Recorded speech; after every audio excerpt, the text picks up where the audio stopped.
Welcome to the Movies of the Dam podcast. My name is Kyle Grant, and I'm sitting here, as always, with my friend and published horror author, John Hunt. If you enjoy what you hear here today, please subscribe to our YouTube channel, check out our Facebook page, and follow us on both Instagram and Twitter, at Damned Movies. Email us any questions, comments, and suggestions to moviesofthedamned@gmail.com. For further details on John's published works, please visit his blog, johnhuntfiction.wordpress.com.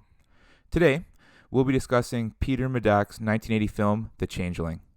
Following the death of his wife and daughter, John moves to Seattle and rents a mansion that has been vacant for 12 years. Soon after moving in, John begins to experience unexplained paranormal phenomena.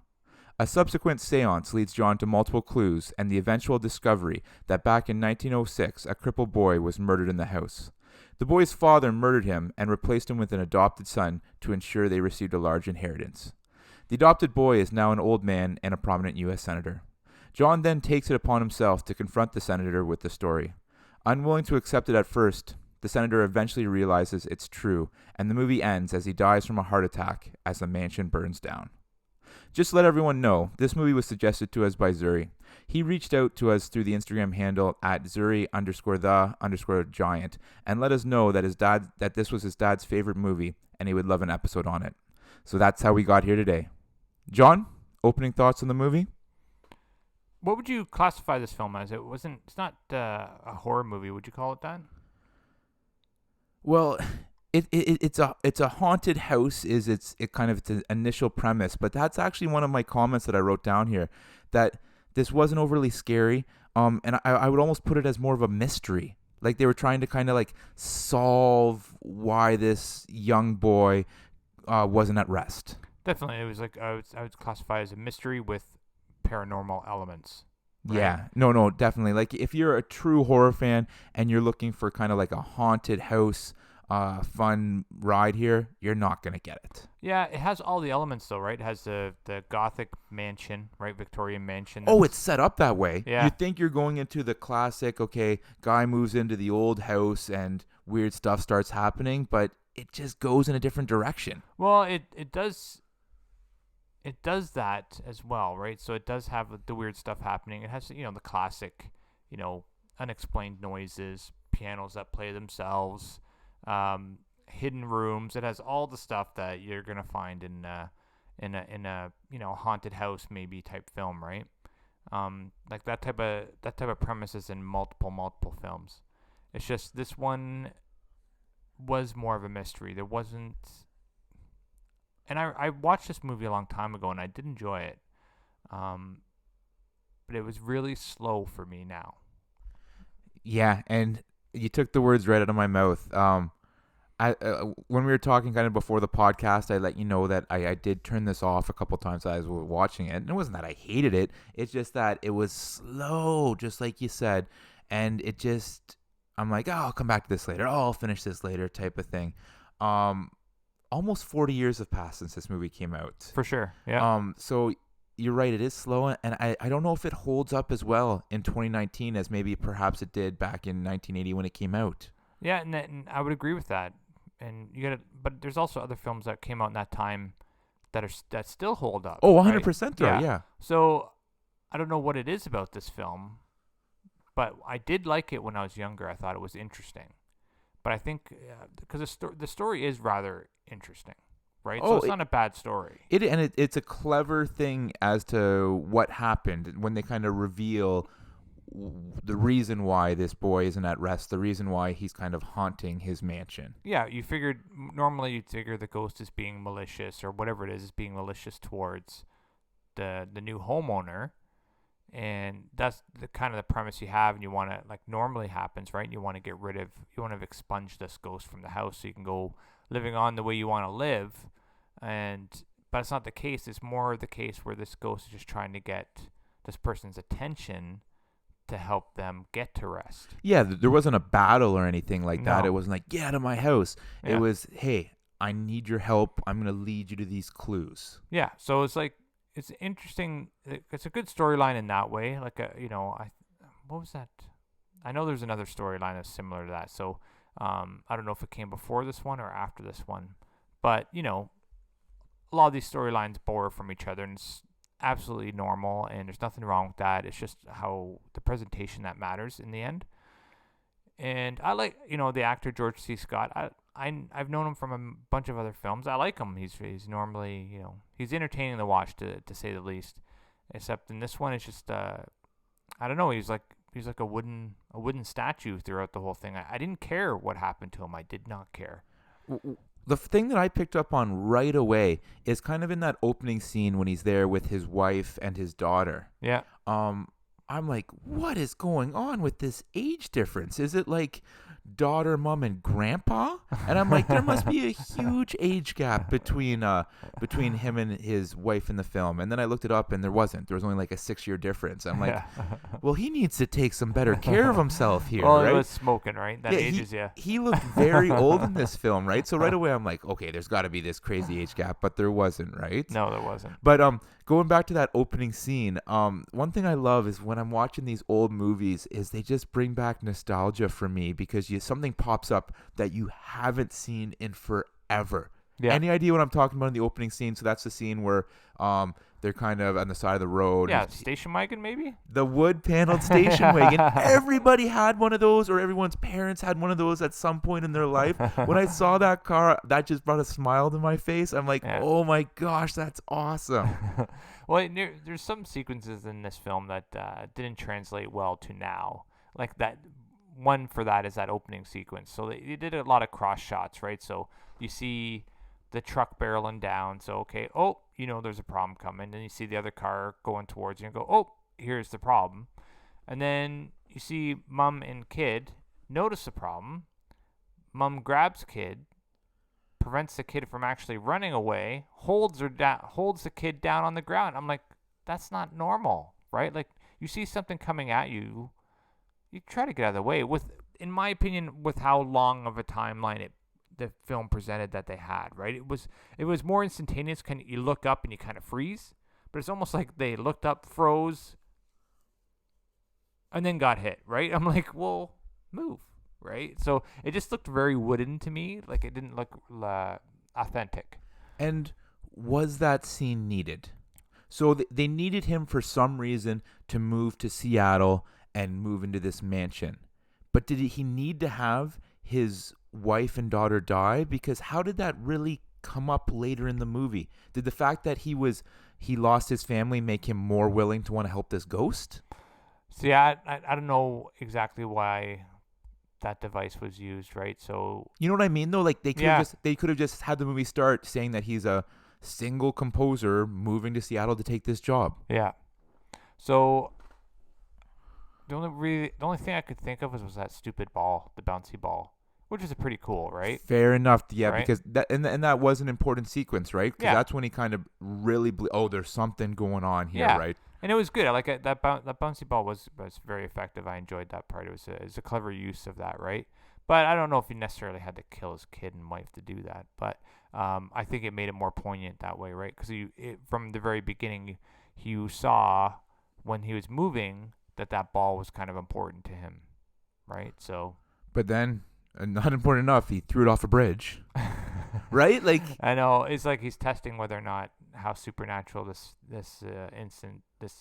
situation that he was in was, I suppose. And it's funny too. So I talked a little bit about how when you watch these old movies, and this one's almost 40 years now, you get that nostalgia, but you also get things that, and I guess we've kind of brought it up already, that don't necessarily translate well to today. So the first paranormal phenomena that I want to say that I saw, at least, perhaps there was one that I missed, is he's kind of at his piano composing, and there's kind of like that dead key. It's not making any sound. And then he gets up to walk away, and the camera's still focused on the keys, and just out of nowhere, the key like goes down on its own, and it actually sounds. Yeah, I thought that was so cheesy. I'm like, well, you know what? You knew it was coming, right? You knew it was coming with the okay. Oh wait, they make a huge point of that key not working, and then he gets up and leaves, and they focus. Okay, oh well, you know it's coming. And right? then in my mind, I'm just like, I'm rolling my eyes, and then I'm just like thinking to myself, I'm like, did this like make people gasp in the 1980s? Like, would the theater have been like, "Oh my gosh!" Like, well, it's interesting when you think about it that way. You're like, would it have been that way? I remember like I said, I keep saying this, sorry, but I remember watching it when I was younger, and I didn't necessarily gasp. I don't even think I was scared then. It was more like I was intrigued, I was intrigued then because I haven't watched as many movies or read as many books as I had now, so I didn't have the same base. You know what I mean? For comparison. But yeah, I watching it now, I did not.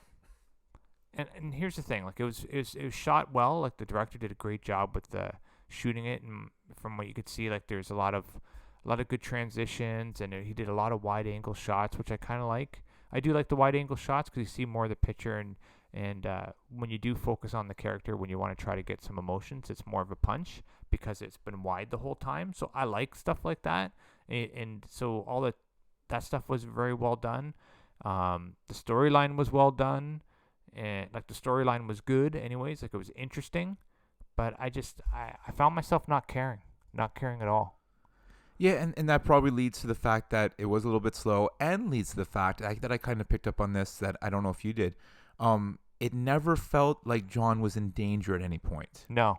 Like there was never that, like, oh my gosh, something might happen to him, because you find out fairly early on that this ghost isn't against him, he's looking for his help. Yeah. And so maybe that led to the fact of, well, we're just eventually just going to figure out a mystery here. What is this? An episode of Murder, She Wrote or something like that? Yeah, well, I don't mind that because there's a transition from your focus, right? So your focus initially was, okay, what's this ghost up to? Is it malicious? Oh, wait, no, it's asking for help. Now you're focusing. It's supposed to attach you to John in an empathetic way to get you're also interested in what's happening and try to get you to solve this mystery with him, right? But once again, I didn't care if anything happened to John. I wouldn't have cared if an ice pick fell out of the ceiling. Oh, because you just didn't care for the character. Yeah, I didn't care about him, right? So it's just like he was, and normally I do. I like George C. Scott, don't get me wrong. But I felt like, I don't even know. Like, I don't think it was necessarily his acting in this. It's just, it was very, I just didn't care, man. And you're just a little indifferent, eh? I was very indifferent. Now, how did you feel about his... Can you be very indifferent? No, you can't. It's an oxymoron. I was indifferent. Well, okay. Even though you're indifferent, how did you feel about his decision making? So something we've brought up tons of times in previous episodes is the dumb decision. Mm-hmm. Okay. He moves into this mansion. There's that loud banging that seems to wake him up every morning. He comes and he finds a tap running at the one time. Random doors opening behind him when he was composing the one time. Yeah. All that fine, explained away. But then he kind of sees the apparition of the boy drowning under the water. Yeah. Wouldn't he leave that house? I think any regular person would leave at that point. You're not gonna assume, oh yeah, this ghost might be friendly, just looking for my help. Let's try and figure things out. He doesn't own this thing. It's not like some of these other movies where a family has sunk their last dollar into this house and they have nowhere to go. Yeah. He is wealthy. He's just renting. There is no way he sticks around. Okay, so I don't mind that actually, only because I don't know about you, but if I thought I saw a ghost, I would question if I saw it or not. Perhaps if it was a one-off, but when you put all these other things... all these weird noises in a house you've never lived in? And I guess they do explain some of the noises away where the caretaker's like, oh yeah, this furnace, it has its patterns. But at the same time, you could see pretty much from the film that he believed that he saw that. Oh yeah. So your question still stands. Because he was adamant, right? Yeah, so why wouldn't he leave? Your question still stands, right? So he did believe that he saw what he saw. So why would he stick around? Exactly. And he seemed to be adamant from the very beginning that it's almost like he knew this ghost needed help. Mm-hmm. Whereas like everything we've ever seen as a viewer, and he would have seen because he was playing a human being, a real person, is that haunted house means you're in trouble. Yeah. But yet he never felt like he was in trouble. There was never that question of, is this ghost going to get me? It's just, we're going to figure out this mystery. I think he was immediately curious. Yeah. Immediately intrigued. And I think that's a bit of a problem. It can be a bit of a problem. Or depending on but it's one of those things, like this guy's character, I don't think anything would have shook this guy. No. Even when he saw that ghost, he kind of did like a little stumble in the hallway, but it was not like, what the hell? It was none of that. And now the only thing I can think of is maybe that was the importance of that opening scene, is that since everything he loved was taken away from him, he doesn't care. He doesn't care. He's just like, whatever, I'll figure this out. See, I don't like. We talked about this. I don't like the supposition stuff. They should have shown that through his actions, right? So maybe drinking himself to oblivion, or maybe playing chicken on the roadway with a car, like whether or not he lived or died, or you know what I mean, something along those lines to say like I don't care anymore. There's no indication in the film that happened. He only when he was talking to his friends, remember in the at the fireplace part, it was like, well, it took me a while to realize that they're actually gone. Yeah, right. Yeah. When they're actually gone, then I was like, whoa. And it shows that he is suffering and through grief still. Remember, they showed that scene of him waking up and sobbing the one morning and everything. Yeah. So like there's that, right? But even then, like he just seemed like it just. It doesn't show him having like a death wish or being like, whatever, I'll do anything. Yeah. Yeah. So there's no indication of that. So it's just like, you know what I mean? Like they have to show it. So you can't be guessing. Like it's fun to guess, and we do it all the time. Like, after the ending of Star Wars or whatever, you're like, oh, I wonder what the next film's gonna bring, or it'd be cool if they did this. You do that stuff, but you don't do that stuff at the actual film, right? Because they answer those questions when you're watching that movie. And if they don't answer those questions, it's because they're planning to either throw that in a sequel or they did something wrong. Oh, there's no sequel in this one. No. So they did something wrong.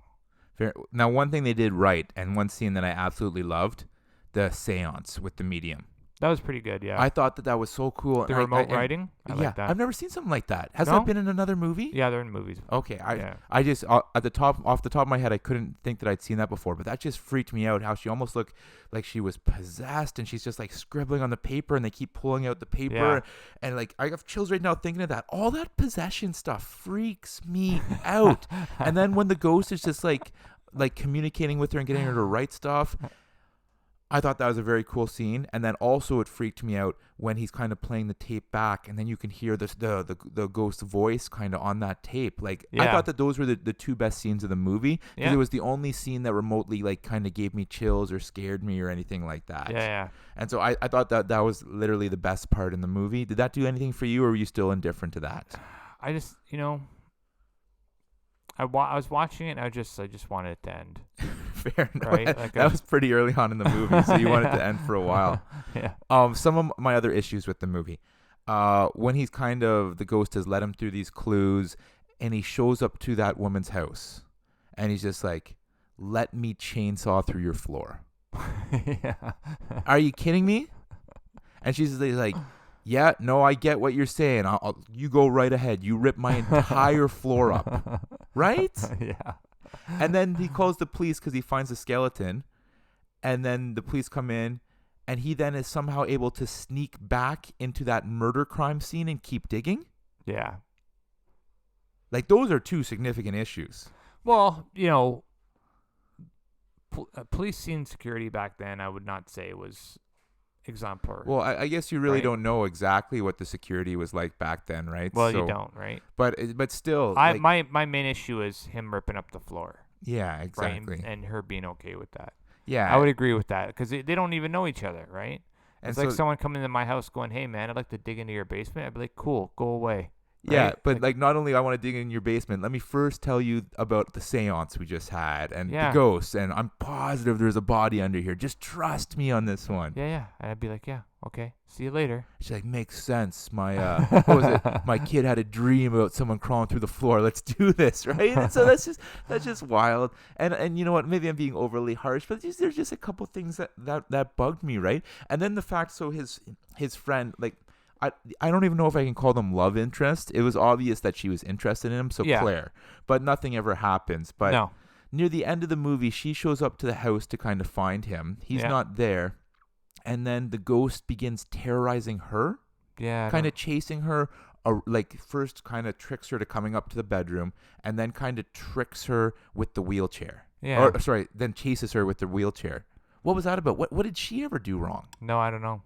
Like, isn't she the one that rented him the house? Yeah. So she's the one who initiated everything to get found out. That actually helped the ghost. Yeah. So yeah, I don't know. I don't know about that either.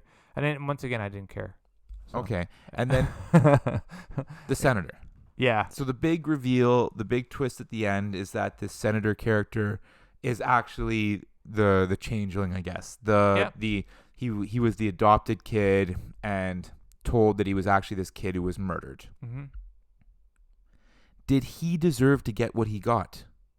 No. He had no idea that he was No, adopted and switched. No, he was not. No, he was not complicit in that at all. He was duped just as much as anyone else was. Imagine living your life until he looked like he was like 300, but he was probably in his 80s. Yeah. Imagine finding out in your 80s all your life you've been lied to. Yeah. That your dad's not really your dad. You're taken from another country and put here. So, and you've taken over a murdered person's identity. Yeah. Right? Like, yeah. But then the ghost is like, even though you weren't complicit and had no idea, you got to die right now that you found out, right? And so it's like, what's going on there?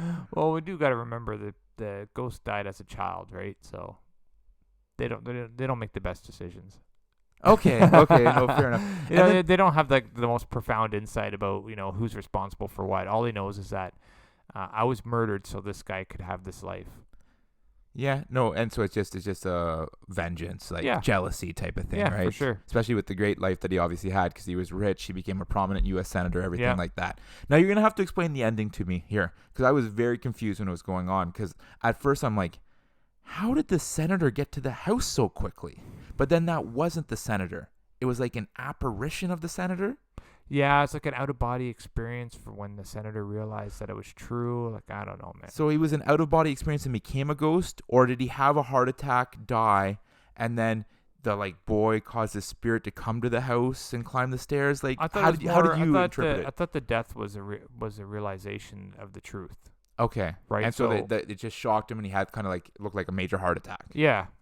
That's what I think the death was. And it was and so you thought it was, the death happened, so the out-of-the-body experience, that wasn't his ghost. He wasn't dead. He was just some apparition from the out-of-body experience. No. That was like his soul walking up the stairs or something? Yes, I don't know. That's what I mean. Like, it's just like, there's a lot of stuff in here, and like some of the story, like the storyline was still good. It's just if they explain it in a better way, or it's always about the presentation. Always, always, always. You could have almost a terrible idea, but you could make it fairly palatable with presentation, right? So it's just, you just have to be cognizant of that the entire time you're doing this, because like I said, they had really good elements in this, right? The filming was well done.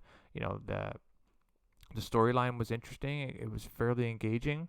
But stuff like that's annoying, right? Yeah, it was.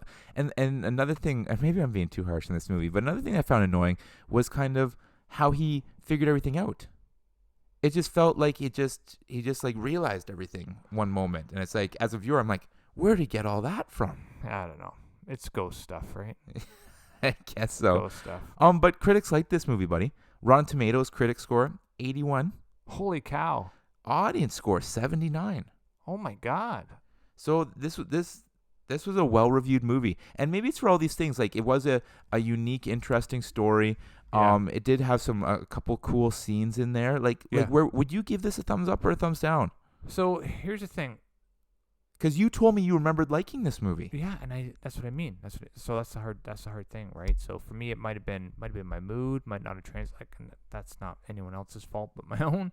But it's like, I remember watching this as a kid, and I really liked it. I enjoyed it. It was engaging, and I thought it was clever. And I still think a lot of those elements are still clever. It's just like now, I don't know, maybe my attention span's not as good as it used to be, or whatever the case may be. But I found this, the pacing maybe very, very slow, very slow. Not a lot going on with it. Like, not moving forward fast enough. It wasn't, even when it was slow. Like, we talked about this before. Like, the original Alien had some slow parts, but even the slow parts were interesting. Like, you were engaged, you were watching this film, you were not taking your eyes away. This one had slow parts, and I was just like thinking about what I was going to make for dinner, and what I got to take my one daughter to some sort of lesson or do whatever. Like, you know what I mean? I was planning my week, right? So that's never a good sign. No, while I'm watching this film. So that's the problem that I'm having right now. So I'd still give it a thumbs up for all those reasons. It's just like, but like, I just think I'm also being overcritical on here. A movie that's close to 40 years old. That's 40 right? years old, and it's just it just couldn't keep my attention, even though I knew at one point it did. right?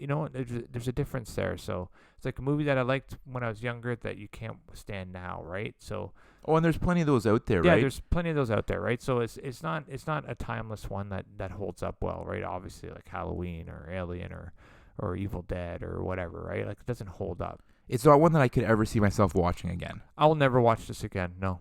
And so that has to say something. And it's Yeah. also one when we talk about too, like, would you be able to recommend it to someone? I'm like, I don't know if I could.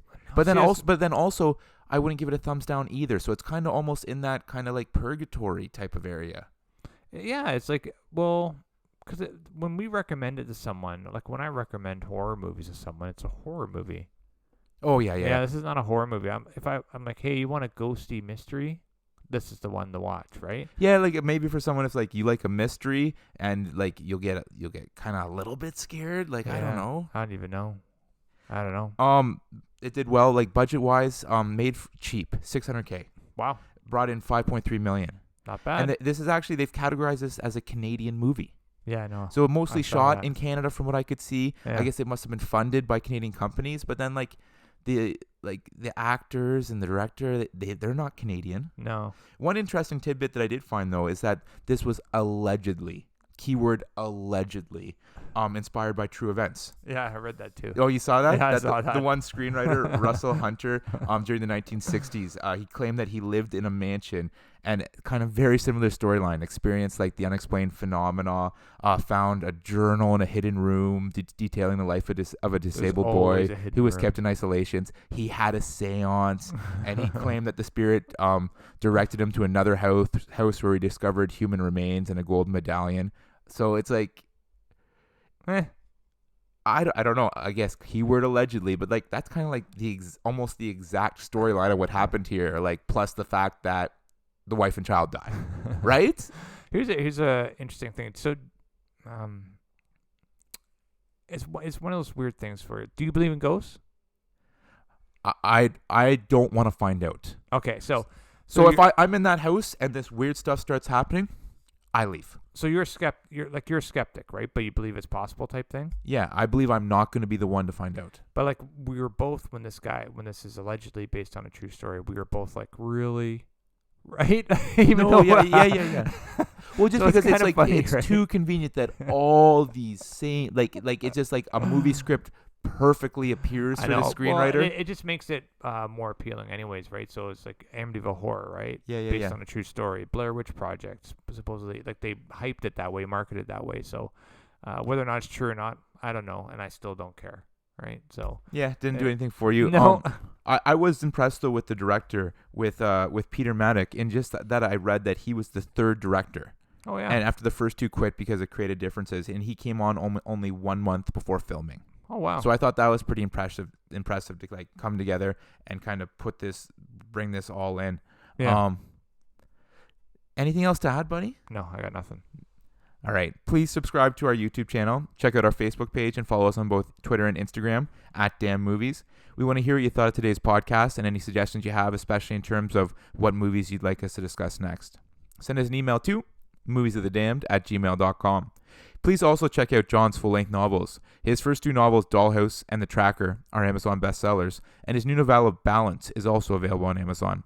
For further details on John's other published works, please visit his blog, johnhuntfiction.wordpress.com.